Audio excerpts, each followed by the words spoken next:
la conferencia de hoy día tiene que ver con el agua, la importancia del agua en la conferencia. La importancia del agua en las conferencias cuando uno tiene la garganta seca o, parafraseando a Condorito, la garganta de lata. Perdón, no sé. Es la diferencia con el con gas y sin gas. Claro, la teoría va a ser el agua sin gas en el folclore chileno. Bueno, buenas tardes a todos. En primer lugar queremos agradecer que nos acompañan hoy, don Horacio Salinas, don Horacio Durán, la gentileza que han tenido de venir hasta acá. La idea de esta actividad principalmente se enmarca dentro del propósito de la universidad y que es crear nuevas audiencias. La Dirección de Servicios Estudiantiles, en conjunto con la Corporación Cultural, han coordinado estas actividades para ustedes, los alumnos. Les queremos dar la bienvenida, agradecer por estar acá y agradecerle a ustedes también como público asistir a estas actividades que esperamos que se prolonguen en el tiempo también. Así que bienvenidos a todos, a ustedes también. Muchas gracias.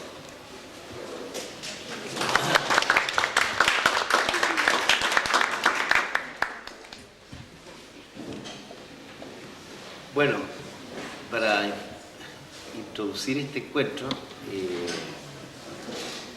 tiene buena acústica esto, ¿no? No es necesario hablar más fuerte. Pero como igual no tenemos que cantar sino que tocar, podemos hacerlo sin amplificación. Bueno, nosotros con Horacio somos de este conjunto ya del Inti Illimani más de 40 años. Nacimos en una universidad, que fue la Universidad Técnica del Estado, actualmente la USACH, el año 67, y en realidad llevamos un buen pedazo de vida hecho al calor al son de la música, como se dice. Yo creo que más que darles una intensa lata introductoria, porque podríamos, solo para introducir lo que ha sido parte de nuestra vida, podríamos estar aquí una hora hablando. Me atrevería más a que ustedes nos preguntaran y vamos como conversando así. Estamos acá por un motivo bastante concreto y no muy usual en nuestra vida, que es el tocar con una orquesta sinfónica. Lo hemos hecho muchas veces, hemos tocado desde aproximadamente hace unos 15 años, que venimos tocando hace en realidad 20 años, que hemos tenido esta experiencia de tocar con parte de nuestro repertorio con orquestas en distintos lugares del mundo. Creo que la primera vez fue en Nápoles, en Italia, que fuimos el conjunto, parte de una obra musical de un maestro italiano muy importante, que se llama Roberto De Simone, y él incluyó al Inti Illimani dentro de una concepción de una obra casi operática, y a raíz de esta experiencia él tomó dos canciones del conjunto, que una es El Aparecido, que ustedes conocen, otra es América Novia Mía, y una tarantela de su autoría, y la incluyó dentro del programa de esta especie de ópera que narraba la historia de un luchador social del 1600 en Nápoles. Y eso nos dio Paulo para luego orquestar algunas partes de nuestro repertorio. Hace 4 años atrás, nuestro amigo gran guitarrista clásico John Williams me sugirió que con motivo de los 150 años, tengo entendido, de aniversario de la London Symphony, que es la Orquesta Sinfónica de Londres, había hablado con el director, John Williams había hablado con el director que era Massel, ¿cómo se llama? Loris Massel, un húngaro que es muy importante. Le había mostrado parte de las músicas que yo había hecho y se había entusiasmado mucho, y me pidió que organizara parte del repertorio de composiciones instrumentales mías en un concierto, para poder tocarlo él junto con otros solistas. Incluso John Williams me dijo, mira, podría ser para que organizara estas piezas y podrían ser 3 solistas y orquesta. Entonces, yo que toco la guitarra clásica, un Horacio Durán que toca el charango y un amigo mío que es un clarinetista y compositor muy famoso en Inglaterra, que además toca mandolino, toca la flauta dulce, clarinetista, un músico estupendo. Y entonces organiza el repertorio para 3 solistas y orquesta. Entonces, eso hice y ordené un poco composiciones mías y las titulé entonces Danzas Peregrinas para 3 solistas y orquesta. Que ya eso suena como bastante danza peregrina para 3 solistas y orquesta. Y bueno, acá en la universidad, en la orquesta, se enteraron de esta composición y felizmente, digamos, nos programaron. Guillermo Rifo, que es el director, programó dentro de la orquesta de Concepción, programó estas danzas peregrinas dentro del repertorio de conciertos. Y nosotros estamos felices acá porque, bueno, tocar con una orquesta y tocar composiciones nuestras, de nuestro repertorio, es motivo no solo de satisfacción, sino que también de una diversidad. Esto de sentir en las espaldas la orquesta que, en fin, se llena el espacio de distintas sonoridades, es algo realmente muy agradable, muy bonito, y que una orquesta toque composiciones de autores nacionales es aún más meritorio, porque sin duda que es todo un campo nuevo, un campo que no todas las instituciones, no todas estas organizaciones artísticas como los teatros municipales, en fin, saben valorar. Yo creo que en ese sentido la orquesta acá ha sido pionera y no podía ser menos, ya que Concepción es una capital musical de este país, al menos en el campo de lo que es el rock, siempre ha sido vanguardia y empieza a serlo también en el campo de la orquesta sinfónica. Pero no sé, yo creo que mejor vamos ahí. Oye, una pregunta para orientarnos. Como no hay un tema que se nos hubiera planteado para haber sido más específico e incisivo sobre algún aspecto de lo que pudiéramos conversar, en realidad los temas son tan vastos, a lo mejor si más o menos de qué estudiantes o personas hay acá, son del ámbito artístico o de cualquiera, o de distintos ámbitos académicos. ¿Estudiantes de música hay o no? Ya, unos poquitos. Ya. No, sí, no, la mayoría estudian pedagogía. Porque, claro. Ah, ya, o sea, hay una mayoría de estudiantes de música, eso está Hay estudiantes de enseñanza media aventajados también y fanáticos del INTE. ¿De cuál INTE? Del INTE está ahí yo le lancé la pregunta. No hay mejor defensa que un buen ataque. ¿Cuál INTE? No, oye, no, pero eso nos dicen, no, del INTE histórico, pero lo mismo le dicen a la otra. No, pero mira, en este sentido no viene al caso, no hace diferencia el problema, digamos, o este hecho que ya no solo no lo vemos como problema, como problema ya más, porque hay una tendencia que arreglemos las cosas, no para juntarnos, sino que para que cada grupo trabaje libremente, que es lo que nosotros siempre hemos pensado.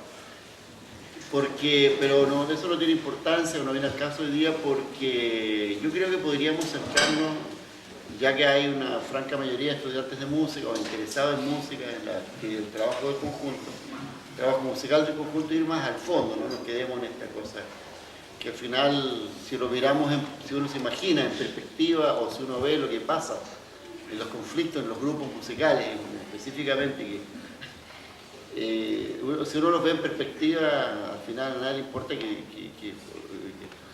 Perico y Palotes que son merenganos se pelearon, pero lo importante es qué es lo que ha quedado del trabajo que ha habido. Indudablemente Inti Illimani desde un punto de vista musical, conceptual, del aporte, digamos, que hemos hecho, que hicimos, es un hecho indivisible, indeleble, es decir, dentro de 10 años, 5, 15, 20 y más adelante, están los 40 más discos que se hicieron, incluso hasta el momento en que se produjo la dispersión. Nadie le va ni siquiera a interesar que no sea como un hecho historiográfico, más en el ámbito anecdótico, entonces no viene al caso hablar de eso, porque aquí lo que nos convoca es lo que ya sabemos a nosotros acá, ¿no? Esta obra de Horacio Salinas. Más bien yo me centraría, visto la mayoría de los cierres, en el ámbito, en esta cuestión, en este tema tan apasionante que es música popular con sus variadas expresiones, o más específicamente esta música que es la música popular latinoamericana que nosotros hemos desarrollado a través de más de 40 años de trabajo, con el encuentro en el mundo sinfónico de origen europeo. Eso podría ser un tema que nos centráramos más en eso. Yo tengo una pregunta a usted. Yo soy Nelson Álvarez Canela, payador, poeta popular. Me gustaría que usted... Sí, estoy un poco más gordito. Sí, yo les quería preguntar acerca del trabajo Un canto a una semilla. Dos cosas. La estructura musical y el tratamiento de la décima y el estilo y el talento de Don Luis Alde. Esas dos. Es una pregunta en dos. Por favor, que me dieran más luces de eso, porque en la biografía oficial no se dice mucho, no se sabe mucho. Y a mí me interesa el tema. ¿Sabe qué? Para contar cómo fue la parte, digamos, cómo se armó eso, el dato historiográfico, digamos, que fue cómo nosotros nos encontramos con Luis Alde. Lo conocimos el 70 por la cantata Santa María de Iquique. De ahí, a fin del año 70, cuando una vez que gana Allende, nos invitan a nosotros a participar, a grabar un disco muy raro, no sé, los ultra especialistas en Tijimani no sé, casi que se llama Canto al Programa. El Canto al Programa, en el cual quedó a lo largo de la historia del INTI una canción, que de ahí viene la canción del Poder Popular. Fue una obra, el Canto al Programa, de dos músicos, Sergio Ortega y Luis Alde, que se hizo entre noviembre y diciembre del año 70, que era cantar el programa de la Unidad Popular. De ahí se estableció con un poeta joven que era Julio Rojas, entonces era joven, nosotros también éramos jóvenes entonces.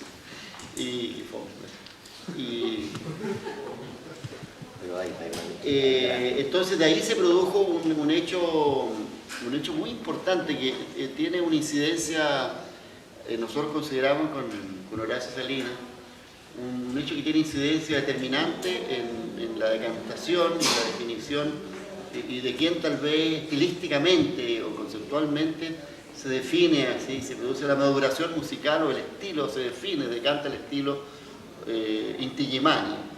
Si bien éramos bien identificados. Entonces, te cuento esto porque es interesante, entonces, que es el encuentro con Luis Alde. Con él se produce una empatía tal que el año 80, inmediatamente 71, nosotros hicimos un disco que ahí se plasmó, un disco que nosotros lo consideramos tal vez seguramente uno de los 2, 3 pilares, digamos, donde se funda la música que posteriormente se fue desarrollando en el conjunto, y ese disco se llama Autores Chilenos, porque nosotros como tocamos mucha música latinoamericana, música andina, entonces nosotros teníamos la obsesión, la necesidad existencial de tocar, es decir, nosotros también cantamos música de autores chilenos, pero dándole una categoría muy importante. O sea, ¿quién fue el productor, el arreglador prácticamente, el productor musical de eso fue Luis Alde? Nosotros le sugerimos la mayoría de las canciones y él sugirió otras, y de ahí está, qué sé yo, el Tatatí, que es una de las primeras composiciones de Horacio, por eso dice Horacio cuando estoy hablando de él, no estoy hablando de mí en tercera persona, porque como Maradona habla de él cuando habla de él. Eso lo hace Jesucristo, Maradona, por eso en este caso estoy hablando de él. Y entonces el Tatatí, Run Run se fue para el norte, el Rin del Angelito, allá, en fin, la versión del Aparecido, lo que más quiero, Corazón Maldito, es un disco absolutamente extraordinario, en donde Luis Alves nos ayuda a decir, aquí estamos nosotros, y de ahí, si ustedes ven estilísticamente hasta el día de hoy, todas esas canciones son tan válidas entonces como hoy día. O sea, todas esas canciones se tocan hoy día no solo por una cuestión nostálgica, sino que por el aporte musical que hubo en los arreglos. Entonces, inmediatamente pasó esto de que Luis Adis propuso, también habíamos establecido una relación con Isabel Parra, nosotros siempre fuimos muy amigos de ella, siempre lo hemos sido hasta el día de hoy, una de nuestras grandes amigas. Entonces él quería hacer algo con Violeta Parra, le tenía una admiración así superior a la Violeta Parra, Luis Adis. Entonces, de ahí parte la idea esta de toma sus décimas y claro, son en un, digamos, en un 90 y tantos % son realmente los textos de Violeta Parra, pero si ustedes, para quien es más especialista, que quiere meterse más en esta cosa, son las décimas de Violeta Parra autobiográficas, ¿no? Pero no nos tocó en forma continuada, sino que él, como fue sacando distintas partes, las ordenó en un sentido de la vida de Violeta Parra, pero no tanto en el tiempo, sino que un poco en el tiempo también, porque parte con la infancia y termina con la muerte, ¿no? Sino que de un punto de vista de los valores de Violeta Parra. De ahí viene esta obra, Canto con una semilla. Ese es el orden que él imaginó y para lo cual fue armando, e incluso para poder ligar ciertas cosas que dieran sentido a lo que él quería, hubo algunas pequeñas frases o versos que él agregó. Eso es lo que les puedo contar cómo sucedió aquello. Eso se trabajó todo el año 72, se grabó y se publicó el disco en Chile a mediados del 73, un par de meses antes del golpe. Pero más la pregunta musical, ¿sí? Pero... O sea, no sé, porque... Bueno, lo que hizo, claro, lo que hizo fue estructurar las décimas, que es el libro de décimas que se puede comprar, es una maravilla, y estructuró una obra dramática como contando la vida, como contando la propia Violeta, su vida, digamos, eso fue. Y es una serie de canciones ligadas con relatos, no es más que eso. Ahora, claro, tiene lo que, en términos como, a lo mejor va por ahí tu pregunta, en términos musicales, musicalizar una décima es fácil. No sé si hay músicos acá, compositores, pero podría meterse en el mundo de la décima y estructurar una melodía, digamos, con una décima, es bien laborioso musicalmente. Bueno, lo hizo de manera espléndida la propia Violeta, ¿no? Volver a los 17, porque en términos musicales se produce una cierta como asimetría por el hecho de que 10 versos, lo normal son, o sea, cuando las cosas son cuartetas, son 8 versos, es relativamente fácil, la música se estructura, pero en el caso de 10 siempre hay 2 versos que quedan como dando vueltas, entonces uno tiene que como buscarla como la cosa ingeniosa musical. Y en ese sentido Luis Alvis, bueno, hizo un ejercicio de invención extraordinario, digamos. Ahora, son como las 2 grandes obras de formatos relativamente simples que hizo Luis Alvis, que son una la cantata Santa María y la otra el Canto por una semilla. E hizo destrezas distintas, digamos. En Canto por una semilla, bueno, hace un despliegue, yo diría, no solo instrumental, sino que también un ejercicio de índole, como por decirlo, de contenido musical un poco más amplio que la cantata, que está, por así decirlo, en un tono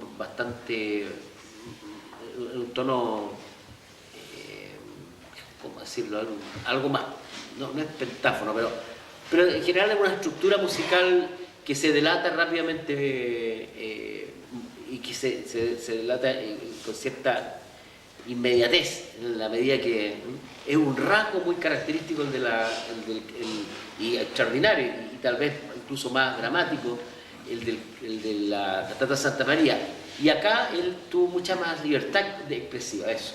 No, me gustaría por el lado de Luigi, la décima, no queda terrible en el mundo de la décima y la musicaliza.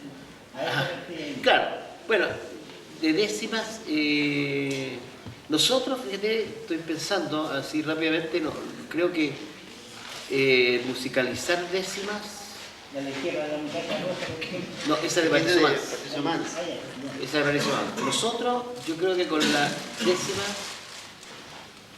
parece que yo nunca, nunca he musicalizado una décima. Estoy pensando, las canciones que he hecho con Patricio Mans son todas estructuras un poco distintas, digamos. Capaz que hay alguna décima, no